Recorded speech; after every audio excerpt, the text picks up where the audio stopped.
This is a bit of an older story I want to cover today, but it's one that I still think of from time to time because of its absurdity.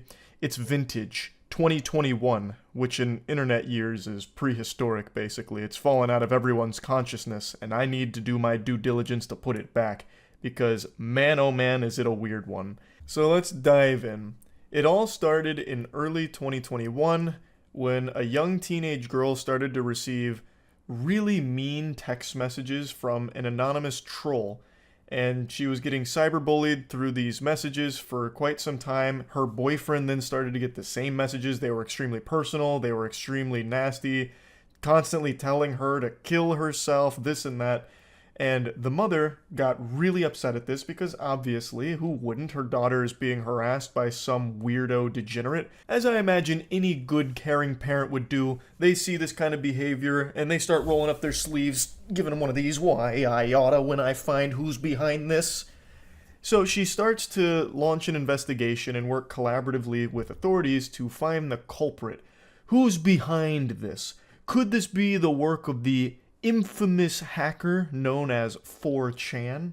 And they went on a hunt to track this person down because it didn't stop, and it was tons of messages, hundreds of messages, over a year's worth of harassment and 349 pages worth of DMs with this shit. And eventually the FBI got involved in this case to figure out who's doing this because it was so personal and so targeted and mean that they really wanted to figure it out. And this is all attacking a minor too.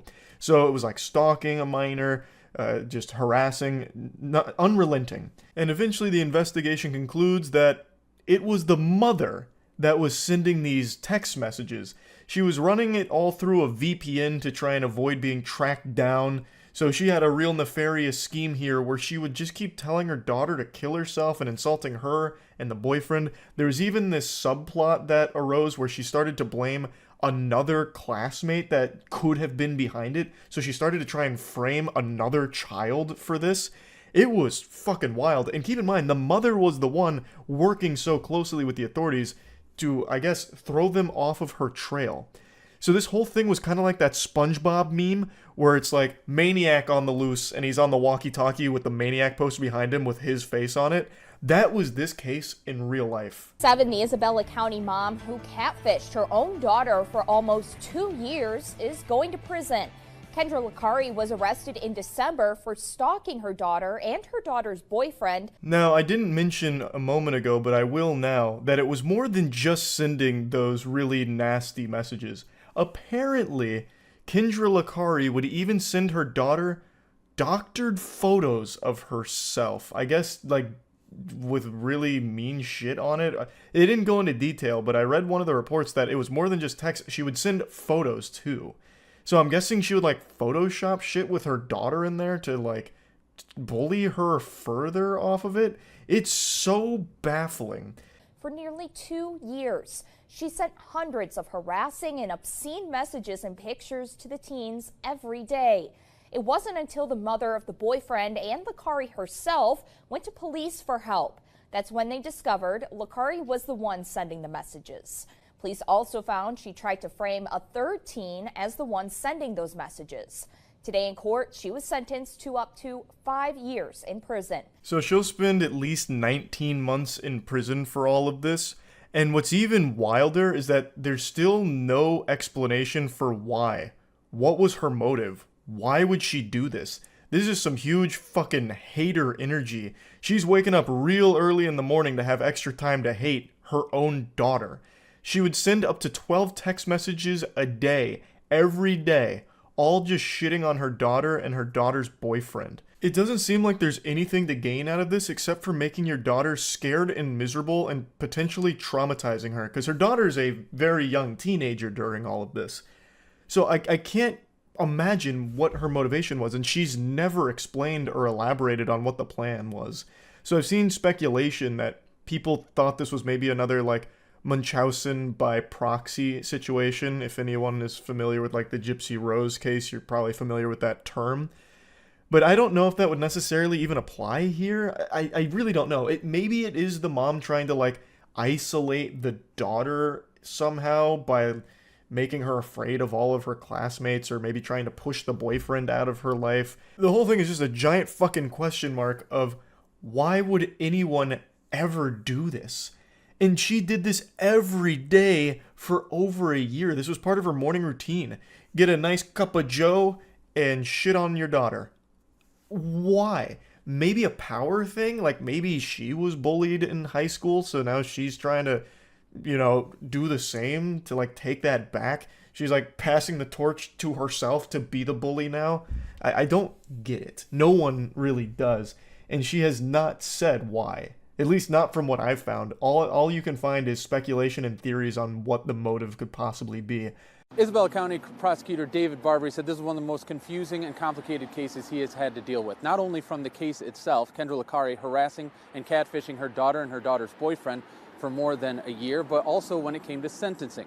When it comes to sentencing, they hope to let the victims have a say. But the two victims here, Licari's daughter, she's hoping for leniency. She didn't want to feel responsible for putting her mom in prison. The other victim, her boyfriend, their family wanted the book thrown at Licari. That's another super fucked up component to all of this, because not only was the daughter the victim of this relentless harassment campaign from her own mother, but now her mother is going to be going away to prison because of all of it. So now she's going to be growing up without her mom around for quite some time. It's just a really sad situation. I don't know why the mom did this, and also why she refuses to elaborate on what she was fucking thinking. She openly admitted to all of it, and she apologized saying she doesn't want to hurt anybody else, but she still has never said why she did it in the first place and continued doing it for so long. It just, I don't understand. Maybe she was like, beta testing her shit talk for her League of Legends solo queue games, so she'd like use her daughter as a guinea pig. Like, let's see how my daughter reacts when I tell her this.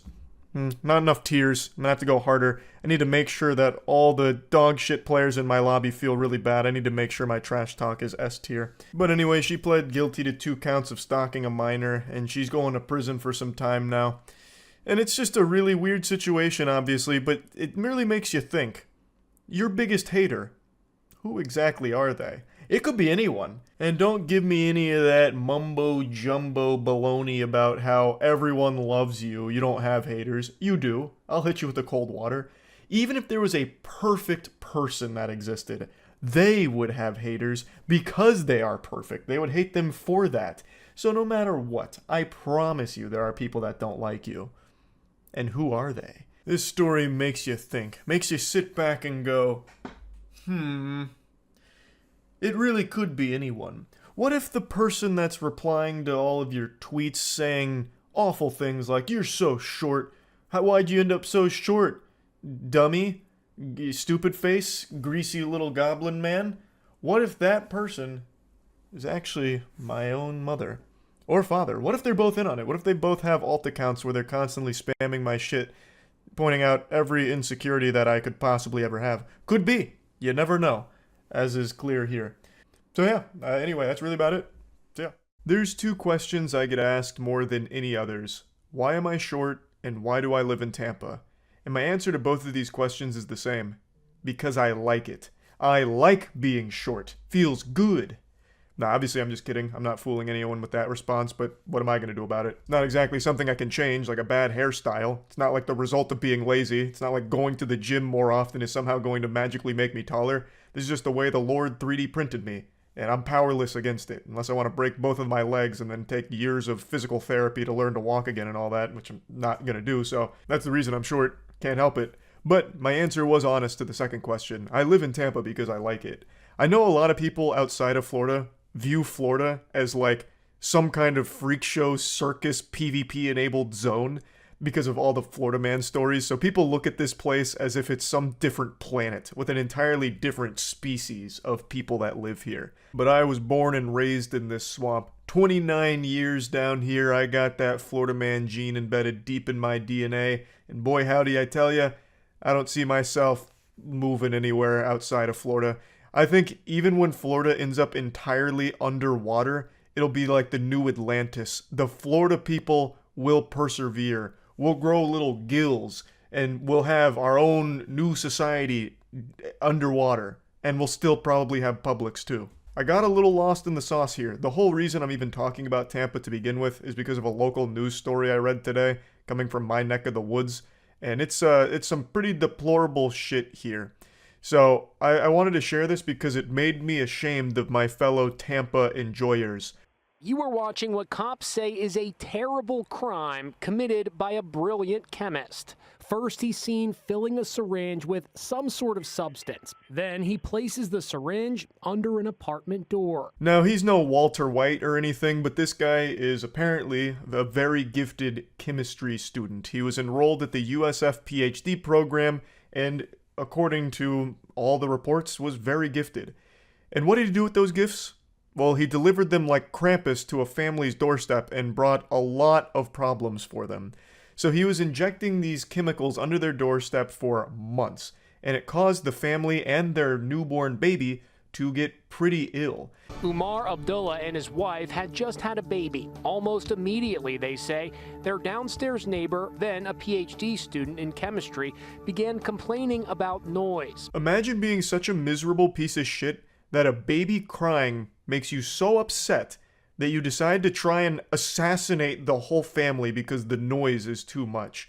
Like, that's bafflingly evil.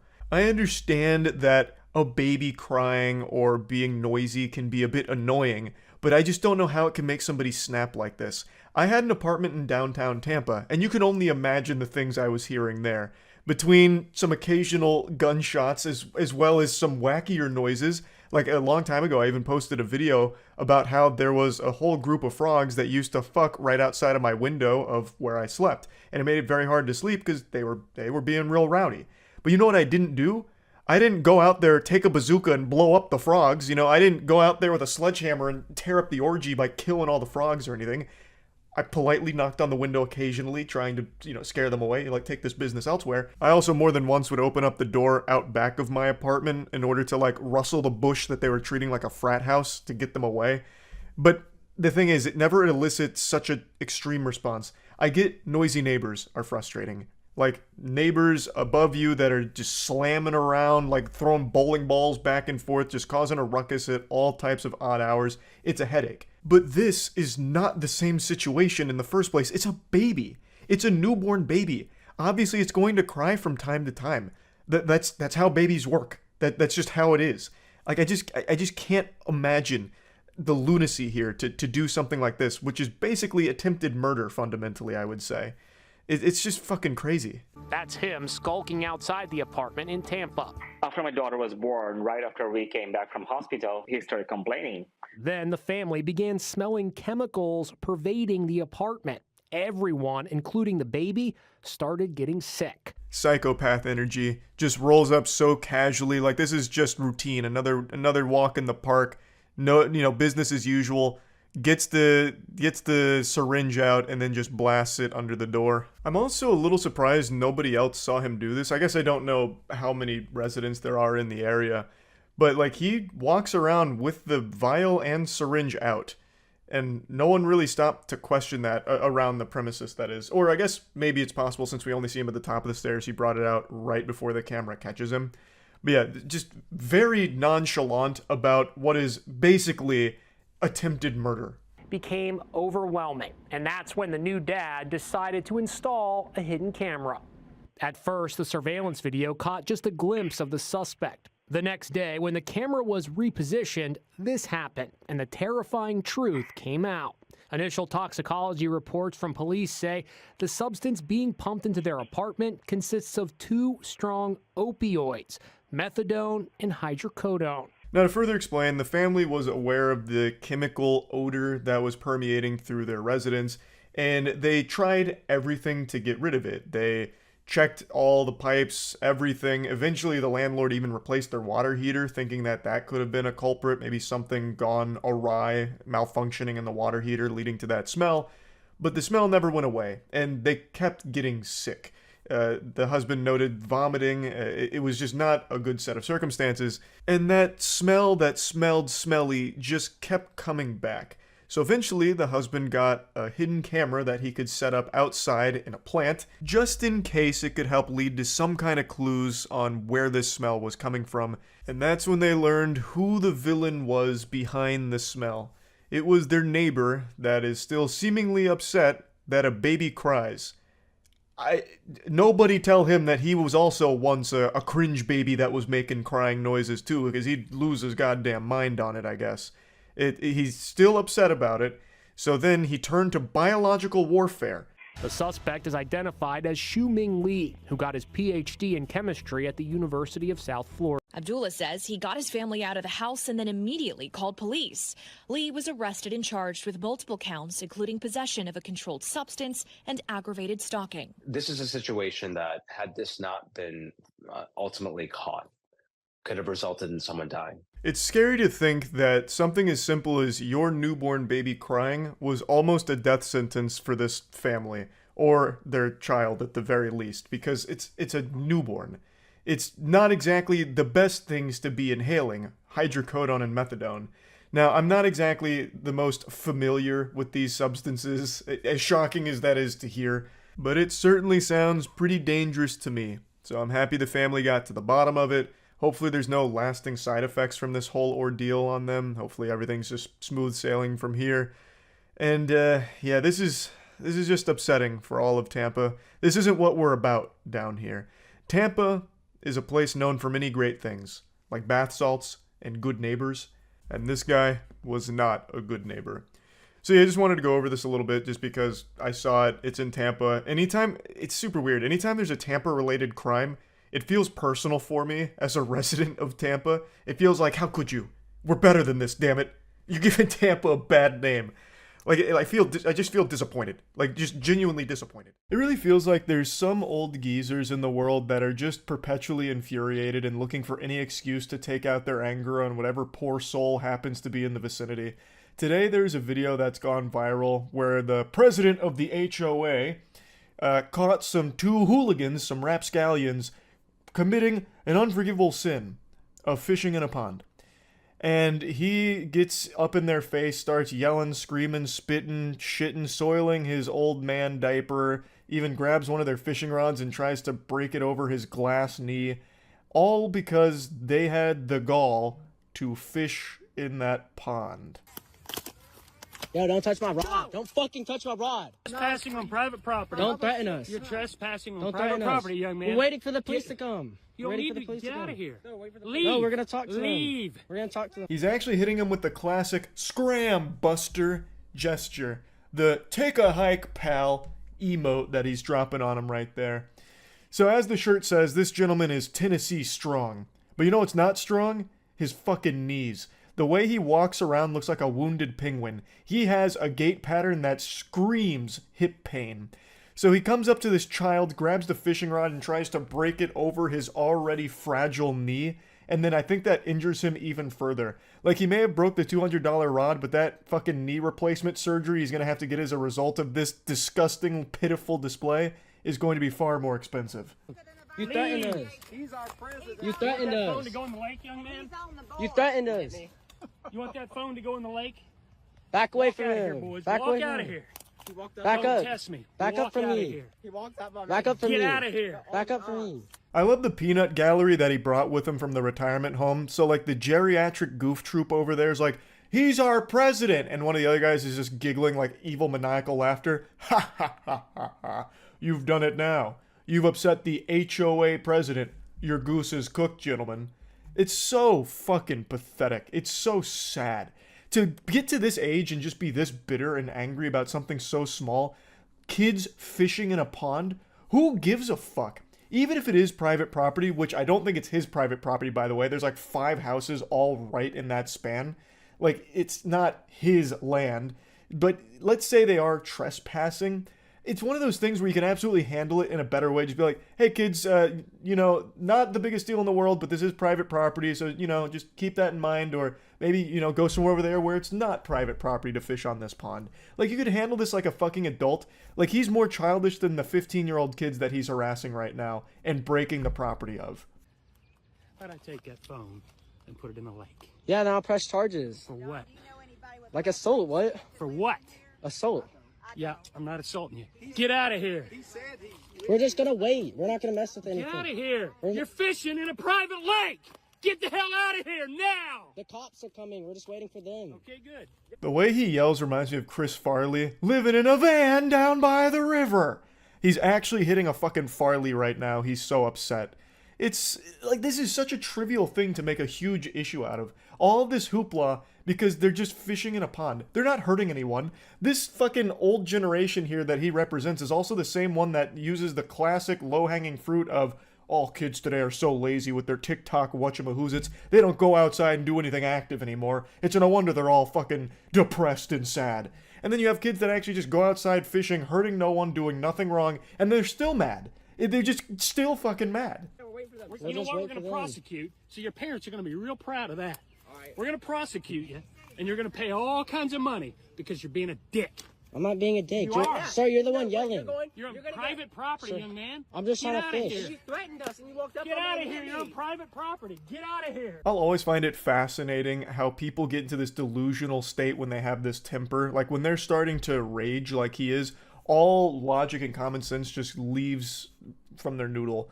He thinks that somehow when the police arrive, they'll be on his side, even after seeing the video. You clueless ignoramus. You absolute fucking fossil. On camera, you snatched the fishing rod out of a 15-year-old's hand, pushed him out of the way, like bumped him out of the way, and then broke his property over your knee. You basically assaulted a child on camera, and you think the police showing up would be a good thing for you, that they're going to be on your side somehow? It's just crazy how out of touch people like that are. And it happens all the time when you are completely in the wrong, but then somehow still convinced you're in the right in a situation like this. It blows my mind. It really does. Like, even if he didn't do that, the most that would happen with the police showing up would be like, hey kids, do you mind not fishing here? The homeowner clearly has an issue. He's definitely blowing a gasket, having a conniption over something kind of small, but, you know, can you just go fish somewhere else that's not on this guy's land? All right, thanks. Like, that's how that would resolve. But this old guy's going ballistic here and thinks that somehow threatening to prosecute them would be like an actionable threat. Like, it's not like the cops are going to show up and start reading them their Miranda rights, throw them in the slammer, book them like, hey, get your lawyer here. He's prosecuting you for fishing on this pond. Your lives are ruined now. Sorry, Sprouts. Better luck next time. It's so dumb. It's so fucking stupid. Again, if you have an issue with them being on private property, you could handle this in a much better way that isn't this out of hand and out of control. But I do want to put a teeny tiny little note on the end of that. If you do care about someone just innocently fishing on private property, you need to take a hard look in the mirror. You are way too fucking uptight and you are a Scrooge. Like, you are not enjoying life if this is something that bothers you to this degree. It's just kids fishing in a pond. No one is getting hurt. It is a victimless crime. Like, it's not a big deal at all. Like, like, I remember when I was growing up, I used to do this shit too. My parents' house was next to a pond, and me and my friends would go to that pond and just fish in it. Sometimes we'd even swim in it, which, you know, but today I would never do because of fucking brain-eating amoeba. They got me fucking terrified. But back then, caution to the wind. I'd swim in the pond, we'd fish in the pond, and the homeowners that were around that pond didn't give a fuck. You know what didn't happen? One of them storming out of there, screaming and shouting with like a fucking sledgehammer and a chainsaw, ready to kill us over it, right? Like, it's not a big deal. But it feels like today, everyone makes a big deal out of the most nothing burger situations like this. There are so many videos that pop up that are super similar to this, but this one's by far the biggest and best example of it that's come up in recent memory. So I just had to talk about it a little bit. But this is so common, where people are just snapping over nothing. Like, actually nothing. It just feels like everyone's constantly on edge, or even like paranoid to a certain extent. Like this pretty recent story that led to a woman being fatally shot because they accidentally pulled into a driveway they thought belonged to one of their friends, but it turns out it was not one of their friends. And the homeowner of that house just started shooting at their car because he was terrified that a car he didn't recognize pulled into his driveway or some shit. Like, that is horrifying, where pulling into the wrong driveway, completely innocent mistake, could just be a death sentence because some people are just fucking on edge over nothing. We just said we wanted to wait. You touched me earlier. Get out of here. Get out of here. You touched me earlier. Your parents. Wait till I get a hold of your parents. Call them. Give me your call them right now. My phone's dead. Call them. You call them. I don't Call feel your like parents. it. I'll just talk Let's to call the the parents. police. I'm gonna just talk to the police. You don't even know their number. Your parents live in this neighborhood? Don't worry about that. The way he got up into the face of a 15-year-old and like turned it to the side, the actual why I oughta energy is so fucking pathetic. This is a grown-ass man who's getting into a 15-year-old's face like ready to fight him over him just fishing in a fucking pond. How sad can your life possibly be? That is unbelievably low. And then he really thinks that somehow the parents are going to be disappointed in these kids. Like, let's say for some reason he did have their number and called them. That conversation is going to end with the parents driving over there and maybe beating this old man's ass for causing such a ruckus over nothing. He knows everybody He said his did, but I last think name's he's Smith. lying. Do you know any Smith lives in here? No. Okay, so what's your real name, buddy? I'm not What's telling. your name? I'll tell the police that. I'm not telling y'all What's your that. name? Wait, what's You the don't problem? live in here. Okay, we're just gonna wait for the police. He knows everybody We're that waiting for lives the in here. police. He's the president. He's lived here for years. And there's no Smith that lives in here. We could stop fishing, but like we're just gonna wait for the police. You don't live in here. We're gonna wait for the He police knows to be here. every family in here. Ma'am, who gives a fuck? She's talking about him like he's some kind of oracle, like an omniscient hero. He knows everybody in this neighborhood. Whoop-de-doo! Who cares? It's such a non-fucking issue. So what if the kids don't live in the neighborhood? It doesn't matter. They're not hurting anyone. It shouldn't matter. Again, if you are really bothered by it, go have a normal human interaction, a normal conversation about like, hey, do you mind just going to fish over there? Or even just going somewhere else to fish. Alright? Like, you could definitely handle this in a much better way. You don't need to assemble the fucking lack of Power Rangers here with these three assholes coming up to, like, ambush them about this as if it's some big issue, like some kind of huge crime. It's just such a fucking stupid thing to get this heated over. We're just gonna wait for the police. Where you guys from, man? Tennessee. Tennessee. Well, your parents would be proud of you. Why don't you send me that video? I'll send them and show you what a fine young man they're raising. And Yeah, yeah, what yeah, a but fine you're young man, your cussing. parents raised you pressing up on some 15-year-old boys. Yeah, why are you pressing on Get in my 15-year-olds? fucking face. He actually gets choked up there, starting to cry about this. Brother, please, just stop. This is so bad. Like, yikes, man. Crying over this. At that age, too, huh? Woo-wee! Oof. My heart breaks for everyone under his HOA Iron Fist rule.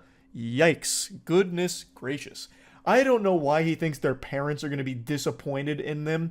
Again, if he called them, it would not go how he thinks it would go. You get a call that your kids are fishing. Okay. I told you no fishing. Oh, I'm coming over there right now. This is unforgivable. Like, that doesn't happen. Like, and you tell them, they're on private property fishing. Okay, did you ask them to just leave? What do you mean you broke his fishing rod? What the fuck? Like, I don't know what world he's living in, but he needs to snap back to reality at some point. It's fucked, man. I'm so blown away by how frequently these kind of videos pop up, and at the risk of sounding like an old man myself, it just really shows me how different it is growing up today versus when I grew up in the late 90s, early 2000s. It's super fucking different. So yeah, I just wanted to talk about that a little bit. That's it. See ya. A drunk driving lawyer was recently arrested after flipping her car, and the footage from the arrest has just been released by a YouTube channel called Police Watch, and I thought it'd be fun to go over it because goodness gracious, heavens to Betsy, it is an interesting one. This lady is truly horrible. Hello. Hello. Did you call? I don't know where the girl is that was driving. She's right there. Whose car is this? That's my grandson's, and it was parked right here. He Okay. hasn't went anywhere all day. And Is everybody okay? yeah, Okay. everybody's All right, okay. I'll just have you guys hang out over there for now, okay? Now you're all brought up to speed with the lore here, the context of the situation. An intoxicated woman was driving her vehicle, hit a parked car, which caused her vehicle to flip and land on its side. This actually looks like something out of GTA when you ramp off of a parked tow truck, but you don't fully land the stunt. Hello. Looks like you might have crashed your car, huh? Oh my gosh. Hi. Yeah, I'm Rachel. Nice to meet you. Rachel, Eli, nice to meet you. What's going on? How'd this happen? I don't know. Almost immediately, this officer had me giggling because he's speaking to her like he's speaking to a puppy. Like, oh, hello there. Oh, well, what's going on? You got a toy? What's happening over here? And then we're introduced to our protagonist, Rachel. And when asked what happened, she goes for the tried and true method, a timeless classic, playing dumb. Geez. Oh, man. Boy, howdy. I don't know how this happened. What is the car doing on its side? That can't be right. What a confounding mystery we're faced with, eh, officer? You're not sure? Yeah, It's your car? this is my vehicle, Yeah. yes, obviously. Well, how did it end up on its side? Do you know? Did it just... I mean, obviously it didn't just Right. play itself. I see a kid's seat. There wasn't a kid in here when this happened, No, was there? no children in here. Obviously, this didn't just happen by itself. Right. So that... Were you driving it? You're going to quickly realize that obviously is Rachel's favorite word in the English language. She uses the word obviously more than a teenager uses the word like. It started to lose meaning for me with how often she was saying it during this video. But she's trying to explain that it is her vehicle that's ended up on its side, but she doesn't really understand how it happened. Obviously, something must have happened. But what? We've got to get to the bottom of this, officer. We got to figure out how my car ended up like this. Perhaps a strong gust of wind? Spontaneous tornado? Unlikely. But what about Godzilla stomping around causing a bit of shaking on the road, which caused my car to pop up on two wheels, Dukes of Hazzard style, and just flip? I don't know, officer. There's a lot of things that could have led to this, obviously. I obviously was driving the vehicle. Okay. So, I mean, do you, Go ahead. do you Just need the always one ask for redundant Adam Towards Victory. questions, or you just ask questions? I just ask questions. I'm just trying to figure out what's going on, that's all. Yeah, It's I mean- Rachel, right? It is, Rachel. It's nice. Yeah. I was just driving down the road. And then on 10-4, my can you order? vehicle. So were you driving this way? Yeah, obviously. Well, That's the way the vehicle's facing. So, Why do you keep saying obviously?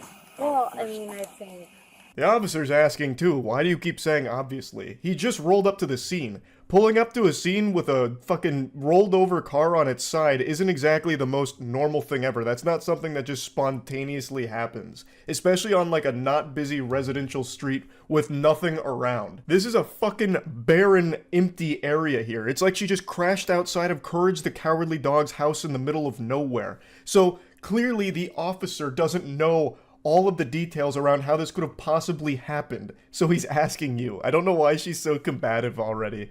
I mean, obviously, I know why she's so combative, because she is annihilated. She is extremely drunk. There's no telling where the alcohol stops and the blood starts in her body anymore. She is doing her best to try and find some way of weaseling herself out of this situation.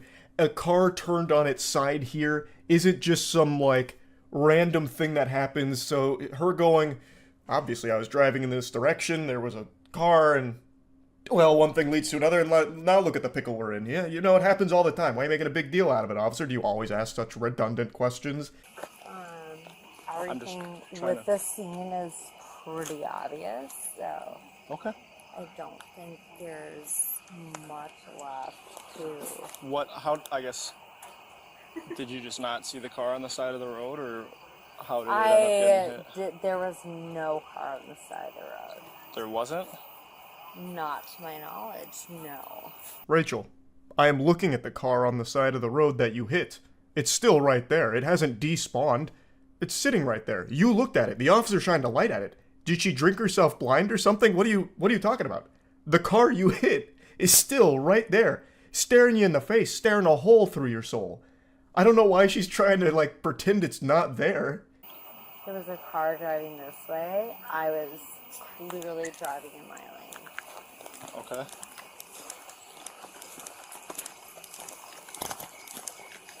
Go ahead.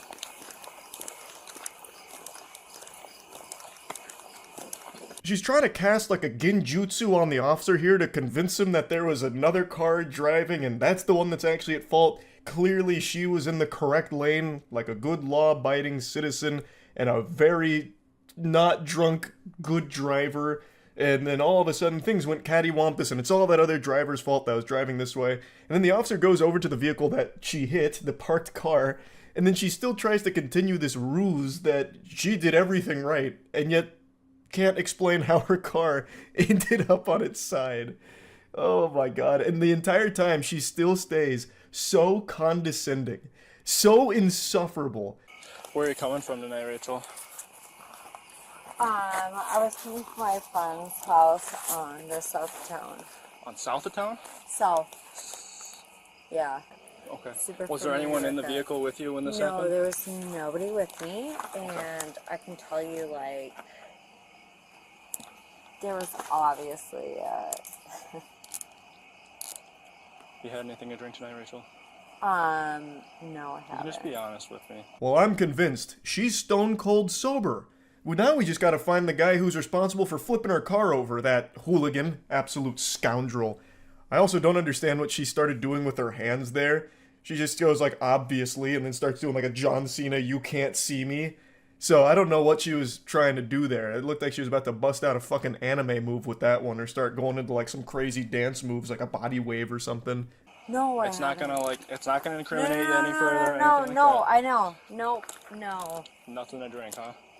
Not since 6 p.m. 6 p.m.? So I would It's been a say, few hours then. yeah. Like, What did you have at 6? I had what we considered a beer cocktail, Beer I cocktail. guess. How much alcohol would you say is in that? It's a 4%, 4%. And you just had one of them? Yeah, it's just a fun. A beer cocktail, Rachel. Do you think me a fool? Are you pulling my leg? A beer cocktail? Kind of fucked up alchemy is that? What kind of awful potion? You kidding me? That's the best you could come up with here? You expect anyone in the world to believe that you drank one beer cocktail? Jiminy Christmas. And you were doing such a great job with your acting performance. This display was immaculate. I was almost convinced, Rachel. I really was. If I couldn't hear the video, if I played it on mute, maybe. Every single word she has said, she hasn't been able to get out without it being slurred. She is unable to form a coherent sentence. She is lost in a fucking fantasy land right now, stranded in Narnia here, doing her absolute best to try and explain away how her car is on her side, when I am pretty sure she doesn't even know how it happened because she is so fucking drunk. Okay. We were at a fantasy football draft tonight. That so. explains the jersey. You a Cowboy? Yeah, that's why I'm in Cowboys New fan? Jersey. Yeah, I'm You a are? Cowboys fan. All right. But yeah, I just had one cocktail. It was a, I don't know the brand name of the cocktail. I'm sorry. That's okay. It's not that bad. But I know it was 4% alcohol.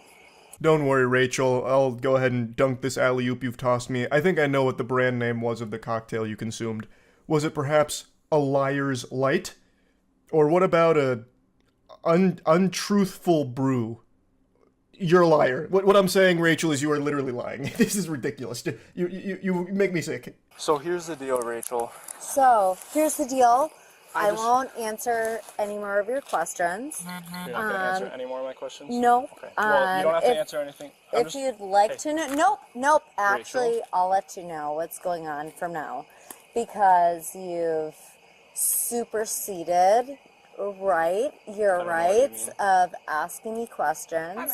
Oh shit, Rachel's in control now. She's taken the helm. She's in charge. She's got all the power now. Uh-oh. The tables have turned. Nope. And so any more questions you have, you can talk to my attorney. Case closed. There's nothing they can do anymore. Rachel invoked the power of attorney, which obviously clears her of any wrongdoing with the drunk driving and hitting a parked car, flipping her vehicle on the road here. So, hey, it was a good try from the officers, but unfortunately Rachel proved to be too powerful, too knowledgeable on the law. And that's no doubt because she herself is a lawyer. A damn good one at that, too. Up there with the greats, like Saul Goodman and Billy Mitchell. Phone, wallet, keys, anything like that? No, honey. Okay. All right. Ready? Okay. You ready? Let's go. Rachel refused to do any of the field sobriety tests. They arrested her on suspicion of DWI, And Rachel continued to be an insufferable asshole the entire time, even dropping one of those honeys in there. So, still condescending. It's actually pretty impressive how even in the midst of all of this, she continues to be an absolute asshole. It's actually kind of wild. I wonder what she's like sober. I bet this is her toned down. I bet when she's sober, she's like 10x this. Like when she goes to a Cowboys game, I bet she's like fighting with every single other fan in the stadium. Like she's going around just starting shit with everyone, spitting on them. I mean, did you assume I was operating under alcohol, or had you been assured by some sort of test? You just assumed, right? Correct? And is our conversation being recorded? Yes, it is. Yes, it is. Correct? So you assumed I was operating my vehicle. Correct? Is that correct? Yes or no? Rachel, we're not going to have this conversation. Okay, so that was correct, right? That's why you arrested me. You assumed I was operating my vehicle. Correct? She spends a considerable amount of time in the back of the police car trying to mega mind her way out of this situation, a fucking Jimmy Neutron brain blast. So she's trying to reverse this, like interrogate them. Oh, you assumed I was the one driving the vehicle, correct? And yeah, yes, you admitted to that, Rachel. You yourself confirmed you were the one operating the vehicle, but I'm sure she's already forgotten that. Like, the only thing she's remembering consistently is her name. So, she's already in a rough state, but she's trying her absolute best here to try and find the right dialogue tree option to get out of here, but it doesn't exist. And it is so annoying listening to her try this, like, you assumed I was under the influence, correct? You didn't administer any tests, correct? Even though they tried to, but she declined to do the tests. So yes, they're going by the very clear indicators that you are drunk with the way you're speaking, as well as the smell of alcohol on her breath. Now, I was honestly expecting her to try some very unhinged tactics here, like maybe making a secondhand smoke style argument like, okay, the smell of alcohol on my breath, interesting. I only had one beer cocktail. Perhaps the reason that you're smelling alcohol so strongly from my breath is because all of my friends were drinking so much at the fantasy football party that my proximity to them coated my mouth, thus leading to this method of alcohol that you're smelling. I didn't drink anything more than one beer cocktail. I am not drunk. I am a victim of secondhand alcohol. I won't talk anymore, dear. You never read me my Miranda rights or told me what I was under the arrest for. So I was looking for some clarification because my Miranda rights were never read. And you also never told me what I was under the arrest for. Do you remember that part? It's a bitch when you arrest a lawyer. The amount of time she gets us with a bait and switch by saying, I'm done talking, or you'll just have to speak to my attorney from now on, that's it for me, only to continue just fucking vomiting a bunch of nonsense, is so wild. She just has this inability to shut the fuck up. She just keeps going and keeps being an insufferable asshole. Now she drops a bombshell here, a plot twist that Game of Thrones could have never even written, that has me scratching my head a little bit. It's a very interesting claim that I have to call objection on. She insinuates that she is a lawyer. Now, I'm not a lawyer. I haven't passed the bar, which means I can sniff out when other people haven't passed the bar as well. And oh brother, does she stink. She reeks of lying and deception here. I don't think she's a lawyer at all. I think what likely is the case is that she read a single Twitter thread from some pseudo-intellectual that tried to lecture about, here's how you get out of any situation involving the authorities. And then she's taking it as though she's some kind of knowledgeable lawyer or something now because of it. Because she is wrong on everything. She's saying that they didn't tell her what she's being taken in for, even though they explicitly told her that it's going to be for the OWI. Like, they made it very clear. She just immediately forgot because she is fucking hammered. And then she's talking about the Miranda rights not being read to her. And now, take this with a grain of salt, because like I mentioned, I am also not a lawyer. But from everything I've read, they don't need to read you your Miranda rights until it is like a complete formal investigation. It's just everything you say before those rights are read can't be used by them. we just kind of let you like walk into those things. But you didn't read me my Miranda rights, and you also didn't tell me what I was under arrest for. Do you remember that? And the best part was that was all on dash cam footage. I mean, it's okay. We all learn. The worst part is I'm not intoxicated, and I don't think there's anything else to say. She tries to give almost like a supervillain monologue here. You fell for my trap. I let you all walk into it. It was all designed from my master plan, my scheme. And you fell hook, line, and sinker for it. But you know the worst part? I'm not even intoxicated. As she's like falling in and out of consciousness, not even able to remember what has and hasn't been said or what's going on. She's probably forgotten that she flipped her car. But yeah, anyway, I'll go ahead and stop it here. Like I always say, I have no respect for anyone who drives drunk. Just like cereal deserves milk, I think drunk drivers deserve to be shamed. So, I'm just doing my due diligence here. Big L for Rachel, and that's really about it. Glad no one was hurt. That's it. See ya. There's a mystery afoot, so grab the Scooby snacks and let's get to work. A pool at a Quality Inn has been mysteriously turning green 12 separate times. This isn't how God intended. This is not natural. They suspect this is intentional sabotage at this particular Quality Inn, but when authorities check the surveillance camera footage, they find no evidence of any culprits going to the scene of the crime or anything like that. How is that possible? Are they being attacked by an invisible man? Is this a situation out of The Happening where the plants are fighting back and they're responsible for the pool turning green 12 times? What's the motive? And most importantly, who really is behind it? It's very clear that there is a supervillain loose here, and only I'm qualified to crack this case and get to the bottom of it. When it comes to mysteries, I'm like L from Death Note. I figured out what happened to D.B. Cooper. I even solved the mystery of who shit in my pants when I went to Halloween Horror Nights in middle school. There's nothing I can't solve given enough time. But luckily in this case I didn't need to. In fact, the authorities pieced the puzzle together and it is so fucking wacky I can't wait to share it with you.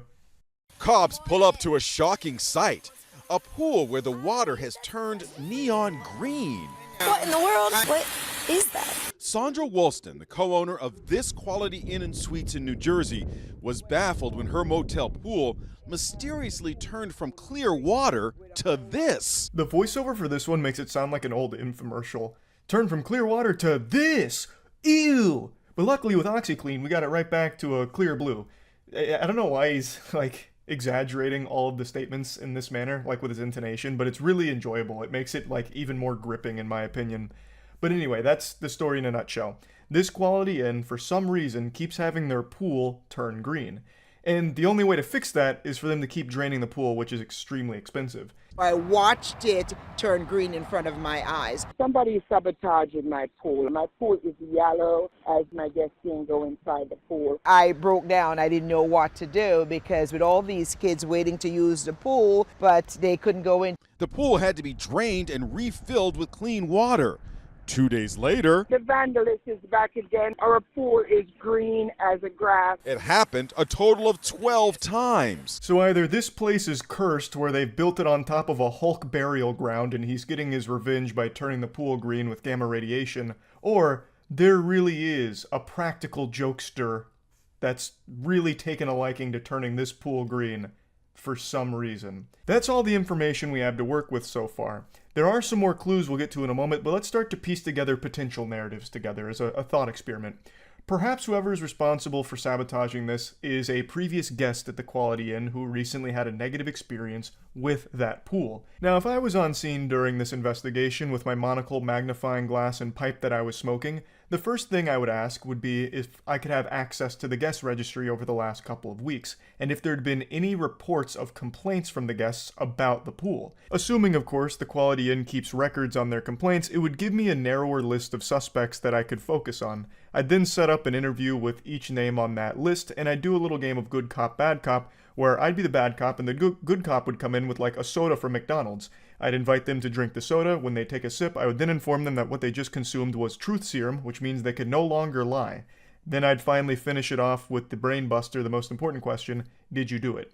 and then I'd gauge their response from there. This is every damn day, man. Look at the pool. That's like neon yellow color. It was just, and the entire pool was engulfed.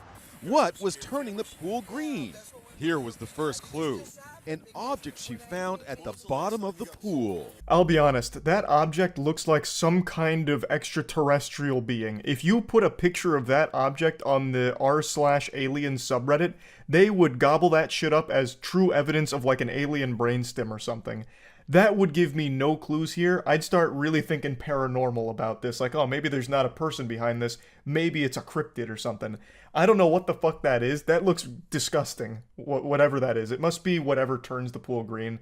Some kind of like dissolvable mesh or some shit maybe that, you know, distributes the green dye to the rest of the pool. But yeah, that shit is yucky. But when police reviewed the motel surveillance video, they found nothing suspicious. Here's Stephen Fabian. So how did the pool turn green? Well, cops say the culprit used a drone like this to hover over his target before releasing a concentrated packet of dye. The dye is actually a life-saving device used for ocean rescues. When they broke the magician's code and revealed how this was most likely done, it blew my tiny little brain. I realized at that moment I would never cut it as a detective trying to piece together a complicated case. That whole idea never even crossed my noodle as a possibility. That the reason someone didn't show up on surveillance camera yet the pool still turned green was because it was transported via drone outside of the security camera's, field of view. That would have never been something I thought of. That is actually so devious. It's admittedly a pretty clever plan here because then the actual person responsible for it is a long distance away from the scene of the crime, so there's not a ton of breadcrumbs to follow. This is one of those galaxy brain maneuvers that you see fictional villains do in media. But somehow, the cops did catch him. So I'm not only impressed by the method they used here in order to distribute the green dye to the pool, but also the fact that they got caught.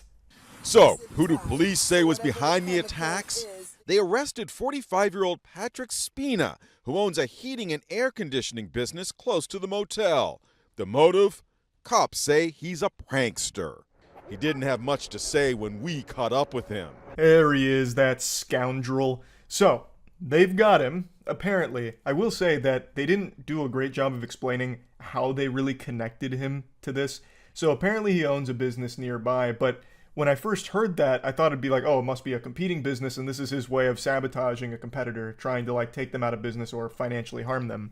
But apparently they believe the motive is genuinely him just being a quirky little jokester. I also needed to dig a bit deeper in here to figure out how exactly they connected this drone to this individual. So apparently they had spotted it over the Quality Inn on September 1st and then just followed it back to where he was and then arrested him. So they did catch him red-handed with his hand in the cookie jar here, but the motive of just being a prankster is incomprehensible to me because this is not a prank. This is a dozen times. This is just genuine vandalism and trying to ruin that business. Because it's super expensive to keep fixing that. Not only did they have to keep draining the pool and refilling it, but now they're going to have to refinish it too, since the green dye is harmful to the pool as well. So the frequency and all of that makes it seem like it's not really a joke, because what's the haha moment? It's just this fucking goofball. There's no way he's treating this like a joke. There had to be a deeper motive to it that I don't think is pranks. Though I guess I could be totally wrong here, since pranks in the modern age are just legitimate degeneracy and actual just harming people half the time. So maybe it is possible that this is just his idea of what a prank is, but it really took a big toll on the motel's owner because it is super expensive. I just hope that this bonehead paid for what he did and he never ever do anything this dumb and so stupid to impact other people's livelihood. The suspect is charged with criminal mischief and faces fines as much as $30,000. The hotel owner says that prank cost her at least $20,000. Yeah, so the mystery has been solved. He is facing a charge for this and hopefully will be responsible for paying for all the damages caused to the motel. A happy ending here, but what a wild little adventure to go on because, again, I don't know how you'd ever really piece this one together if you never saw the drone in the surveillance camera or anything. They must have just got lucky that they saw the drone over the Quality Inn at one point and then just followed it back to home base. Yeah, so now we can comfortably close the books on the mysterious case of the pool turning green. Just wanted to share that with all of you. That's about it. See ya. A couple months ago, there was a massive story that blew up and became more popular and more well-known than the Bible for like a week or two. It was a police cheating scandal where a woman was accused of cheating on her husband with multiple officers on the force, and they were going hog wild at like the headquarters while on duty, at the gym, also having girls gone wild style hot tub parties or something. You would have been hard pressed to find a location they weren't having sex in.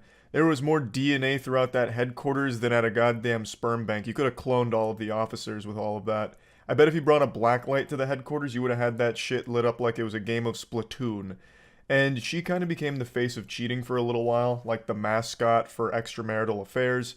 This story actually had a pretty big plot twist not too long ago where she came out and said that everything isn't as it appears. She was actually groomed into it and forced into it.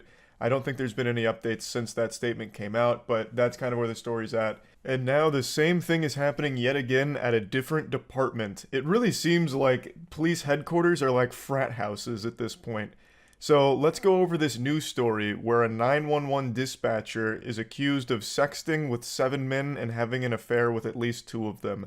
And some of the text messages have been released, and holy shit, the amount of refined, pure cringe is admirable. Just to give you the quick and dirty, a 911 dispatcher has been caught sexting 7 other officers while being married herself. Some of the officers are also married, so it's a big, wild, wacky web of cheating that's unfolded here, and 3 of them are being put up for potential termination as a result of all of this. It's still unclear if a lot of the affairs and all of that shit were happening while on duty, like on the clock, though it does appear to be the case occasionally. So, definitely a not great situation here. So now let's dive in and take a closer look at what's been said and exactly what was going on. According to Sheriff Javier Salazar, the employees deny having sex or doing anything inappropriate while on duty. However, 2 spouses who shared the texts with Internal Affairs and with News 4 claim the messages show otherwise. The shamelessness to not only cheat but then deny that it happened in the face of overwhelming evidence is almost comical. It'd be like me trying to deny that I'm 5'6", or trying to say that my cat Io isn't the cutest goddamn thing in the world when you can clearly see that not only is she the cutest cat in the world, but I'm 5'6". There's no getting around that fact. There's just not a whole lot of wiggle room for this to be some kind of misunderstanding or a lie, because the spouses are the ones that came forward with all of the information and all of the text messages, which is a heartbreaking betrayal, but it is pretty much put in the books as a fact that the sexting is real, as are the affairs. So I believe they're trying to now deny that it happened on duty as opposed to just denying that it happened in general. Overnight 911 dispatcher Crystal Perez has been placed on unpaid administrative leave, along with Bexar County Sheriff Sergeant Ronaldo Salinas and Deputy Juan Leal. All 3 have received notices of proposed termination. So it seems the only thing Crystal was dispatching was officers to her pussy. She was reporting a vaginal emergency, and luckily the boys in blue knew exactly how to solve this problem. With penis. Fucking heroes. Now, she was sexting with about 5 other officers, but these 2 are the ones that are kind of in the hot seat at the moment because they believe the behavior was so egregious that they need to take disciplinary action against those 2, as well as, of course, Crystal herself. Many of the texts are too explicit for us to share. But just explicit enough for me to share. I like that. That's how you make me feel. Not sure how it is for you. I feel so hot and sexy when I'm in you. Also kind of blundered the spelling on you there, because I'm pretty sure he's typing with one hand. Fuck yeah, you do. I can feel it. All of it. And I love it. I understand that it's always laughable looking at someone's sexting. It's one of those things that is always going to be just fucking goofy. But this feels like a whole nother level of embarrassing. Like, just the way that it starts there. I feel so hot and sexy when I'm in you. Brother, what kind of emotional Twilight level shit is that? What? when I'm inside your warm crevice, I feel like such a man. Like, I almost expected him to start, like, trauma dumping right after that. Like, prior to your moist hole, the only thing that I would get inside was the couch cushions, and you fill me with so much more purpose down there. And then her response is just as fucking silly. I can feel it. All of it. Yeah, I hope so. I fucking hope so. I hope you're not just numb. And I hope my cock isn't so goddamn skinny and small that you wouldn't even know it's there. Yeah, I fucking hope you would be able to feel it. We need another hotel day. Yes, with like 1,000 exclamation points. Non-stop for as long as possible. When do you go back to nights? Friday. So they're looking at non-stopping on this one. This is gonna be non-stop nuttin' on a hotel day, I guess. So that way they could both feel so hot and sexy. Of course, I can't wait for more time to open up so I can fill us in. More like have them fill you in. Am I right, Crystal? Yes, baby. I can't wait. And then I can lay on you and kiss you all over. Like, all over? Caps lock? Duh. It actually seems like I'm reading some kind of high school fanfic. Like, this is so bad. This is a 38-year-old woman or something like that, and the other officers aren't much younger, and they're texting like this. Yeah, I was almost expecting the next set of messages to start with, Crystal, I like you. And then she'd be like, alright, I'm booking a hotel so you can fuck me silly. That was so romantic. I can't wait for us to be naked and us caressing each other, then kissing each other all over. Caps lock again. He's just really blown away with the all over statement. Like his mind has gone fucking blank. He's like a cartoon character. His like eyes have popped out of his head going, awooga. And then she says, fuck yes. And then on Tuesday, thinking of my daddy and this kisses. And then on Thursday, she sends I don't know what that is, a picture of a mobile game high score. I'm not really sure. But she also kind of gets ghosted there. She sends some shit on Tuesday about thinking about daddy, and he just doesn't even reply. He's probably too busy with his wife and kids to reply in time, but yeah. I can't wait for us to be naked and us caressing each other and then kissing each other all over. Perez, expletive, yes. She just loved my life, and it was very distraught, heartbreaking. I was in disbelief. I really feel horrible for her husband as well as the other spouses of the officers involved. That's just the ultimate betrayal. That shit absolutely fucking sucks. And he's having a very normal reaction to it, heartbreak, talking about how difficult this whole situation has been. So he learned from the text messages that his wife is not only a cheater but also cringe. And there's really no fixing this kind of situation for a marriage, so I imagine a divorce is on its way. The dispatcher's husband, Giancarlo Perez, discovered texts between his wife and 6 sheriff's deputies, plus a City of Converse police officer. In December, he gave them to Internal Affairs, and an investigation was opened. They use emojis to reference body parts, and they would talk about, kissing. I miss your lips. My lips miss you. What the fuck? Like, all of these officers just keep saying, like they're talking to fucking Minecraft villagers or something. Like, what the fuck is going on here? Like, this isn't even like sexting anymore. This is like actually AI trying to flirt with other AI. I don't understand. Making out and all these, like I said, just sexual connections. But during the week, I am gonna be checked to see if I can meet you for a smooches. Like, daily going to check. So if there is a day no good, better to say something now. You remember those Facebook posts from people, like, horny posting on Facebook, like, bitch lasagna, pussy make cock go woohoo, like that kind of shit? That is actually the same energy that these sex messages have. Perez took screenshots of the text from his wife's phone, and many of the timestamps are missing, so it's not clear. Oh boy, we're getting inundated with text now. It's coming from all angles. So some of these we've already gone over, but let's look at the continuation from the Miss Your Lips here. I can't quite see the green messages, but the other one is, good morning, I'm rolled up like a burrito. She says something with a kissing emoji, so probably just more smooches. And he once again says, Jesus fucking Christ. She's communicating with a man who's undergone a lobotomy. Underneath that, the next set of messages, again, I can't really read the green ones, but the message says, I know. I need that grown woman love. And then I can read this one. She says, oh, I want to give it to you. And then kissing emoji again, I guess. So then we go off to the right here. I want you lips, smooch, in my face.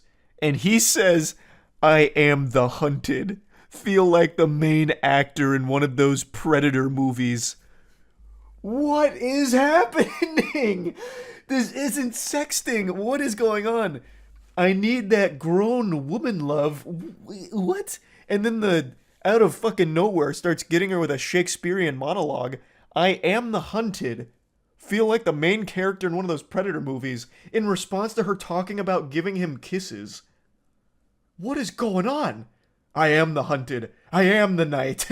I am the shadow within the shadow. You can't find me. I am Gotham's protector. It's dark night. If the texters were on duty. But in one thread on a Friday night at 10:20 p.m., Sergeant Salinas tells dispatcher Perez, I get off at midnight. Came in early. Very hard for me to read. It really does seem like some of this cheating happened while they were on duty, which is of course a big no-no, and what had led to a lot of the officers being fired in the last police cheating scandal. Like, the cheating is bad, and it's made even worse when they're supposed to be working and on the job. I can imagine.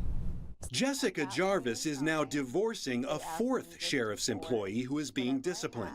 Investigator Jason Jarvis received a proposed suspension of 30 days. These are people that are supposed to be protecting us, supposed to be serving, and making sure the community is safe. To be fair, these officers still were serving up a cock meat sandwich right to Crystal's mouth, giving her that hot dog with extra wiener on it. Now, being completely honest, I really am wishing her the best with this divorce. Divorce is absolutely the right call. I know it's not going to be easy or anything, but she is making the right decision. While details of the investigation remain secret, it does not appear anyone broke the law, but those disciplined allegedly violated sheriff's office policies. Certainly the case is being taken seriously, and quite frankly, I believe it's quite possible that some people are going to lose their career as a result of this. So while no laws were broken, this is still very heavily frowned upon. Not just at, like, police work, but any work. Fucking on the job is always going to usually lead to a termination or, at the very least, some kind of disciplinary action like, hey, maybe don't do that. So that's not surprising to hear at all. I'm gonna keep my eyes on this story to see how it all develops. And yeah, that's really about it. So yeah.